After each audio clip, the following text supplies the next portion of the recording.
right, joining us is Eat Drink Indies Jolene Ketzenberger of the Signature Table. Good morning, Jolene. Good morning. How are you, Tracy? I'm happy to see you as always. Our Facebook question, do you do any sort of decor for the 4th of July?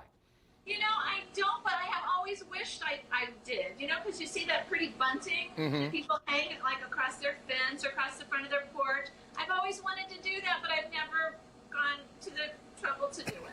Well, but then it ends up like everything else where, okay, now I got to store these for 11 and a half months until next year when I bring them out. So anyway, so talk to me about this salad. So of course, you know, speaking of the 4th, you know, lots of picnics and pitch-ins and stuff this weekend. And so I was looking for a nice side dish, a salad that was a little bit different.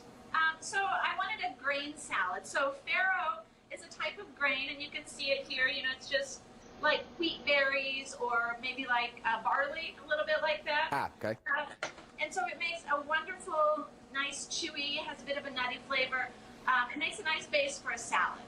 So that's what I was going for today. So I started out with a cup of farro with 3 cups of chicken stock. You could use vegetable stock if you want to, but chicken stock, again, adds a nice flavor. So I have cooked that until the stock was absorbed about, I don't know, 20 minutes. Maybe it was under a half an hour, so it doesn't take very long. So that's the base of your salad. And I threw in some onions in there too, just to sort of get that. So you have this lovely farro base, and then you get to start adding whatever you want. And again, this is just a very easy, fresh, sort of forgiving salad. So I mean, if you don't like tomatoes, don't add tomatoes. I like the idea of a forgiving salad. Yeah, a forgiving salad, right? But I do like tomatoes, and so does my family. So I have cherry tomatoes, and that's just a little pint container, you know, from the store. If you get them at the farmer's market, even better. Yeah. You know, so you throw those in, and then just to add, kind of bump up the flavor, sun-dried tomatoes in the jar. This is how I, in the jar at the grocery store.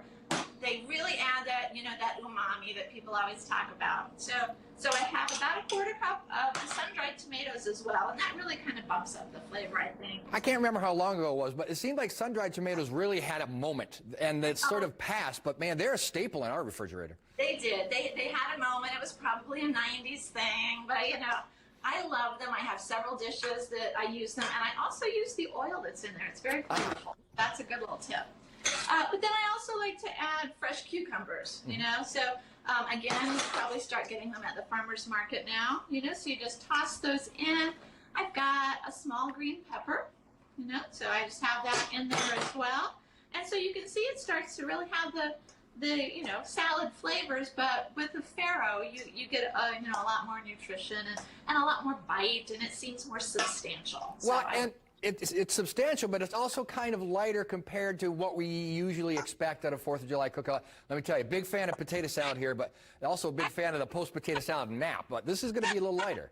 I love potato salad too, and I make it a lot, but you know, I was looking for something maybe not as time-consuming for one thing, a little easier, a little fresher, and this just, you know, like I said, this is all that I've got in here.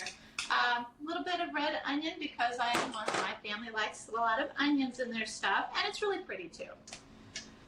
So then all you've got left is to dress it with just a little bit of oil and vinegar. Since I cooked it with the chicken stock, it already has a lot of flavor. So you don't have to have a heavy dressing that has a lot of flavor. So I just like balsamic vinegar and a little extra virgin olive oil. Stir that up. Then I like to top it with feta cheese. You could use a queso fresco or cotija or something like that. But again, just, you know, whatever your family tends to prefer. And if they don't like the cheese in there, it's perfectly lovely without it. Just adds a nice saltiness to it. And I haven't added any salt because the chicken stock was salty enough. Ah, there you go. Okay. So nice light, you know, top it with just a little bit of chopped parsley. And then you have this lovely green salad that, you know, honestly, it's just delicious. It's light. You can also add... It's bright, too.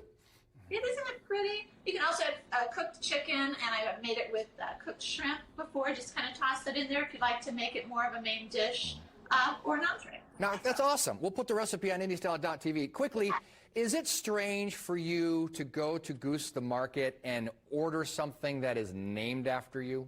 I love doing that. Those are my Ketzenburgers. Her Ketzenburgers she gets at Goose the Market. I think that it's that. What's it feel like to order something that's your name? I love it. It makes me smile every time, and you know, it's just because I wrote about Chris Ely, owner of Goose the Market. I wrote about his favorite burger blend a long time ago, and so then they very nicely named that blend after me, and it's so I just get such a kick out of it. Well, they're such good people with such great product. You're good people too, Jolene. Again, we'll put the link on IndieStyle.tv. Good to see you. Always good to see you. Have a happy 4th. You too. All right.